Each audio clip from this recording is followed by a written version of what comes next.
ఆంధ్రప్రదేశ్లో రాజ్యసభ ఎన్నికలకు అంటే దేశంలో మొత్తము బట్ ఆంధ్రప్రదేశ్లో కూడా 4 ఖాళీ అవుతున్నాయి కాబట్టి రాజ్యసభ ఎన్నికలకు నోటిఫికేషన్ వచ్చింది.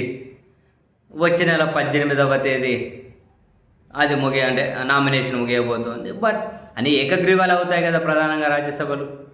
ఆంధ్రప్రదేశ్ నుంచి కూడా 4 రాజ్యసభలు. బట్ ఇప్పటి వరకు వార్తలు వెలువడుతున్న దాని ప్రకారం 2 టీడీపీ, 1 జనసేన, 1 బీజేపీ అని తెలుగుదేశం పార్టీ పత్రికల్లోనే వార్తలు వస్తూ ఉన్నాయి. అయితే ఈ క్రమంలో బీజేపీ తన అభ్యర్థిగా తమిళనాడుకి చెందిన మాజీ బీజేపీ చీఫ్ అన్నమలైని ఆంధ్రప్రదేశ్ కోటా నుంచి పంపించబోతూ ఉన్నారని, ఆయనకు కేంద్ర మంత్రివర్గంలో కూడా అవకాశం ఇవ్వబోతున్నారనే వార్తలు ఫుల్ సర్క్యులేట్ అవుతూ ఉన్నాయి. ఆయన కేంద్ర మంత్రివర్గంలో అవకాశం ఇవ్వబోతున్నారు అని, ఇది దాదాపు ఫిక్స్ అని. అయితే ఈ క్రమంలో అనూహ్యంగా అన్నమలై అభ్యర్థిత్వం మీద ఇటు చంద్రబాబు నాయుడు గారు తీవ్ర వ్యతిరేకంగా ఉన్నారు అని, బీజేపీకి ఏమీ బలం లేదు కదా ఆంధ్రప్రదేశ్లో, ఎంపీలు ఎమ్మెల్యే అంటే టీడీపీ జనసేన వీళ్ళే అందరూ. ఇప్పుడు జనసేన అభ్యర్థి నిలబెడితే వాళ్ళు వేసుకుంటారు, ఇంకా వాళ్ళకి టీడీపీ వాళ్ళ అవసరం, బీజేపీ కంటే మొత్తం టీడీపీనే అవసరం. అంటే టీడీపీ వాళ్ళు ఓట్లు వేస్తే బీజేపీ అభ్యర్థి రాజ్యసభకి వెళ్తారు, వాళ్ళ కూటమిలో అదొక డీల్ అని. సో ఇప్పుడు అన్నమలైని రాజ్యసభకు పంపించడం ఆంధ్రప్రదేశ్ నుంచి చంద్రబాబు నాయుడు గారికి ఏమాత్రం ఇష్టం లేదు అని, భవిష్యత్తు రాజకీయాలను లెక్కలోకి పరిగణలోకి తీసుకొని అన్నమలైకి ఏపీ నుంచి బీజేపీ కోటాలో అవకాశం ఇవ్వకూడదు అని, ఇక్కడ నుంచి ఏపీ కోటాలో ఆయనకి ఇచ్చి తర్వాత కేంద్ర మంత్రి అయ్యి ఫ్యూచర్లో ఇక్కడే మనకి ఆయన ఇబ్బందిగా పరిగణించవచ్చు అని చంద్రబాబు నాయుడు గారు భావిస్తూ ఉన్నారు అని, అందుకని బీజేపీలోనే ఉన్న తన మనుషుల ద్వారా అన్నమలై అభ్యర్థిత్వాన్ని వ్యతిరేకిస్తున్నారు అని పత్రికల్లో మీడియాలో కథనాలు కనిపిస్తూ ఉన్నాయి. సో నిజమై ఉండొచ్చా?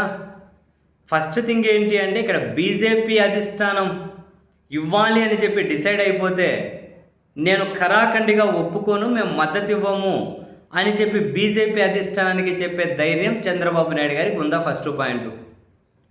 ఒకవేళ అది లేకపోతే బీజేపీ మనుషుల ద్వారానే అన్నమలై అభ్యర్థిత్వాన్ని వ్యతిరేకించే విధంగా మంత్రాంగం నడుపుతూ ఉంటారు. అది సక్సెస్ అయితే ఓకే, అది ఫెయిల్ అయితే మేము మద్దతు ఇవ్వమని డైరెక్ట్గా చెప్పగలుగుతారా? అలా చెప్పలేకపోతే వాళ్ళు ఇవ్వాలనుకుంటే అన్నమలైకి ఖచ్చితంగా ఇస్తారు.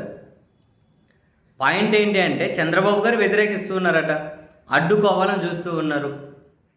అంతెందుకు డైరెక్ట్గా బీజేపీ అధిష్టానానికి ఆయనకైతే మా ఎమ్మెల్యేల మద్దతు ఉండదు, మేము మద్దతు ఇవ్వం, మీరు ఇంకో అభ్యర్థిని పెట్టుకోండి అని డైరెక్ట్గా చెప్పేసి అయిపోతుంది కదా. చెప్పగలుగుతారా అన్నది వెరీ బిగ్ క్వశ్చన్.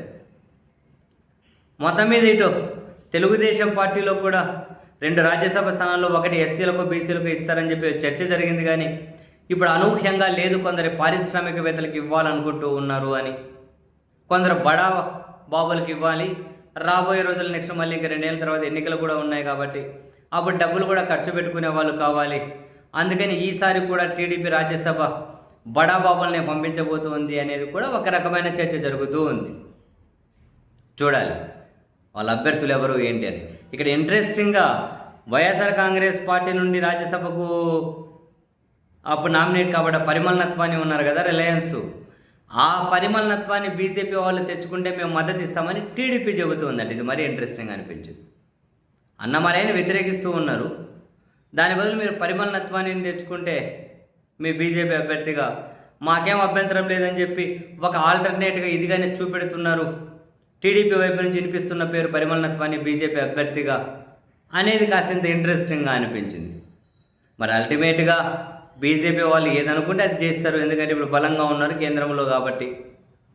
మరి వాళ్ళు చేయాలనుకుంటే చేయగలిగితే మేము సపోర్ట్ చేయమని అడ్డుకోవచ్చు చంద్రబాబు గారు, ఎందుకంటే చంద్రబాబు గారు గట్టిగా అడ్డుకుంటే బీజేపీ వాళ్ళైనా వాళ్ళ అభ్యర్థిని గెలిపించుకోలేరుగా. కానీ అడ్డుకునేంత సీన్ ఉందా లేదా అనేది అసలైన ప్రశ్నే. అండ్ మరో మార్గంలో అడ్డుకునే ప్రయత్నం చేస్తున్నారు, అది ఎంతవరకు సక్సెస్ అవుతుంది? ఎవరు ఏపీ బీజేపీ కోటా కింద ఏపీ ఓవరాల్గా ఏపీ కోటా కింద రాజ్యసభకి వెళ్తారు చూడాలి.